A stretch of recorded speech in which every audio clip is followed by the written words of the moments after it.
પાલિકાની બેદરકારીનો વધુ એક જાગતો પુરાવો જોવા મળ્યો છે। પોરબંદરમાં પાલિકાનું શોપિંગ સેન્ટર ખંડેર હાલતમાં જોવા મળ્યું છે। લોકાર્પણ પહેલા 3 વખત ખંડેર હાલતમાં ફેરવાઈ ગયું છે। માર્કેટ બન્યાના 10 વર્ષ બાદ પણ ખંડેર હાલતમાં જોવા મળી રહ્યું છે। 87 લાખના ખર્ચે શોપિંગ સેન્ટર બન્યું હતું। સ્થાનિકો સહિત કોંગ્રેસે ગંભીર આરોપ લગાવ્યા છે।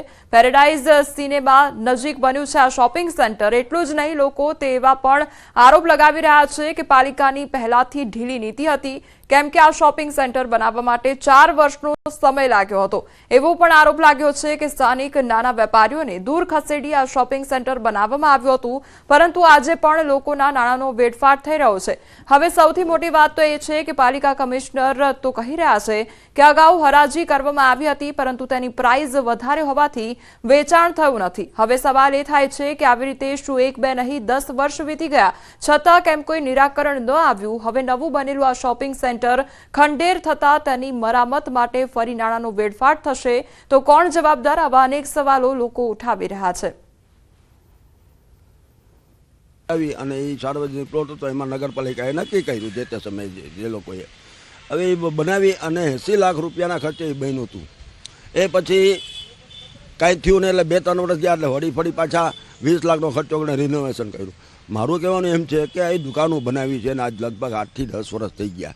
કરોડો રૂપિયાનો છે, આજની કિંમતે જોઈએ તો 12 થી 15 કરોડ રૂપિયા એ રોકાણ કર્યું છે। એ પૈસા કે ના કોઈ પ્રમુખ કે કાઉન્સિલરના ખિસ્સામાંથી નથી ગયા, એ ભ્રષ્ટાચાર કરવા માટે કરીને ઊભું કર્યું હતું। આટલું ઇન્વેસ્ટમેન્ટ કરીને બંધાવેલું બાંધકામ રેકડીઓવાળાને અને જે નાનો વર્ગ ધંધો કરે છે એને અન્ય જગ્યાએ ખસેડી અને એના રોજગાર ઉપર પાટું વર્તમાન શાસકો અને મહાનગરપાલિકાના અધિકારીઓ જેમ તેમ અત્યારે લોકોને પોતાની જગ્યા ઉપર ધંધો કરવાથી દૂર કરે છે। આ જગ્યા છે એ કેટલા સમયથી પડી છે? અંદાજે 60 જેટલી દુકાનો બનાવવામાં આવેલી છે।